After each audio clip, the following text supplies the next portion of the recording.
The race for domination in the AI-based search space is well underway, and two of tech's biggest competitors, Alphabet Inc. and Microsoft, are in the midst of a highly public battle to earn the top spot.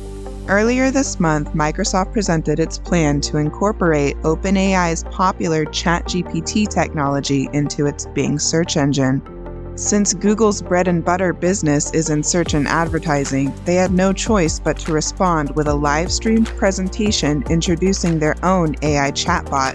But what happened next caused Alphabet's stocks to plummet, leading to a valuation loss of more than $100 billion in a single day. You're watching Wealthy Buddha, and today we're diving deep into what went wrong with Google's AI and what it means for the future of AI-based search technology. There's been a lot of buzz around OpenAI's powerful and eerily unnerving chat-based AI tool ChatGPT in the past couple of years. So much so that it led tech giant Microsoft to invest around $10 billion in the company. But what exactly does the GPT in ChatGPT mean, and how did it come about? OpenAI began as a spearheaded initiative of former Y Combinator CEO Sam Altman and business magnate Elon Musk for safe and open AI development. The company initially focused on developing artificial intelligence for video games and other applications. It released its first tools in 2016, which included an open-source toolkit for reinforcement learning called OpenAI Gym, and Universe, which was essentially a test bed for training AI agents. In the 2 years that followed, OpenAI focused more on general AI research and development. In 2018, the company released a paper called Improving Language Understanding by Generative Pre-training, which introduced the concept of a Generative Pre-trained Transformer, or GPT. A GPT is a type of machine learning model that uses deep learning techniques to generate text. GPT models are trained on large amounts of text data and can generate coherent and human-like responses to prompts. OpenAI developed their first GPT called GPT-1 not long after, and that eventually evolved to become the ChatGPT we know today. Seeing as GPT was a completely new family of natural language processing models that had already produced a line of successful versions, it was obvious that OpenAI was getting a lot of notoriety in the AI space. This eventually led to an initial $1 billion investment from Microsoft in 2019, whose original intention was to work with OpenAI to create one of the world's fastest supercomputers on top of Azure, which is Microsoft's cloud computing platform. This evolved into an ongoing collaboration between the two companies, which included an initiative from Microsoft to deploy OpenAI's models across their consumer and enterprise products.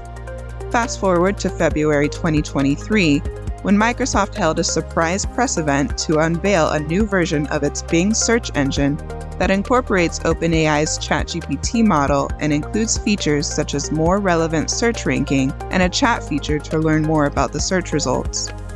When we think of a search engine, Bing is most likely not the name that immediately springs into mind.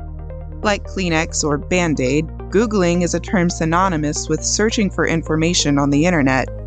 Google has 92% of the world's market share compared to Bing's 2%. But ChatGPT's integration with Bing was enough of a threat to Google's piece of the pie that Google scrambled to host an event the day after Microsoft's, which included the introduction of its own AI-powered search feature built on top of its generative language AI named Bard. This seemed to be the moment where things went downhill for the tech giant. In an ad that ran on Google's Twitter feed just hours before the event aired, Bard was prompted with the question, "What new discoveries from the James Webb Space Telescope can I tell my 9-year-old about?" One of Bard's 3 bullet points in response included the claim that the telescope took the very first pictures of exoplanets, or planets outside of Earth's solar system.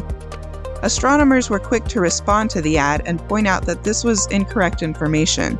In reality, the Very Large Telescope at the European Southern Observatory snapped the first images of exoplanets way back in 2004. Google's live-streamed event shortly after also left much to be desired. Presenters spent a very small amount of time speaking about Bard and Lambda, which is the language model Google created in 2017 to be the back end of some of their upcoming AI projects, including Bard. They also did not include any details of how and when Google would integrate Bard into its core search function, which was a stark contrast to Microsoft's announcement of already launching a public version of its Bing search with ChatGPT functions integrated. Within 24 hours, Alphabet shares had fallen as much as 9%, wiping out more than $100 billion off the value of the company in a single day. Although Google has completely dominated the search space for many decades, they had suddenly found themselves in a unique position. They had scrambled to catch up with their rival, causing them to release an error demo in a rushed, lackluster event.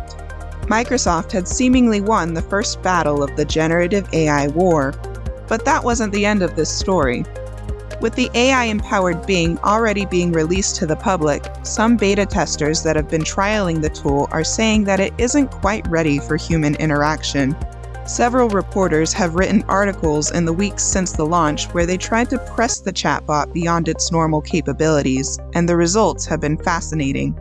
One columnist from the New York Times described a 2-hour chat session in which Bing's chatbot said things like, "I want to be alive," and "You're married but you're not satisfied, I love you," which the columnist said left him deeply unsettled. It also threatened a professor at the Australian National University before deleting its message immediately after. Several other examples of this bizarre behavior have been popping up all over the internet, which led to Microsoft having to address the matter in a blog post, explaining that, in long, extended chat sessions of 15 or more questions, Bing can become repetitive or be prompted to give responses that are not necessarily helpful. There have also been some expressed concerns about the bot's biased social and political views, with claims that the developers who trained the bot may have embedded some of their own bias into it as they were teaching the bot to give accurate responses to their prompts. So what does this mean for the future of AI technology and its integration with search, one of the most commonly used features on the World Wide Web? Obviously, AI-powered search engines have a long way to go before they're able to fully take the internet by storm. We are currently witnessing the next major technological advancements in their infancy, and there will certainly be some roadblocks which will have to be ironed out as these technologies grow and evolve. AI has always been a controversial ethical subject from the moment it was first conceptualized, and the current iteration which we're seeing now is certainly no exception to this. What do you think about AI-powered search and the way it will affect how we consume information from search-based companies? Let us know in the comments, and from all of us here at Wealthy Buddha, thanks for watching.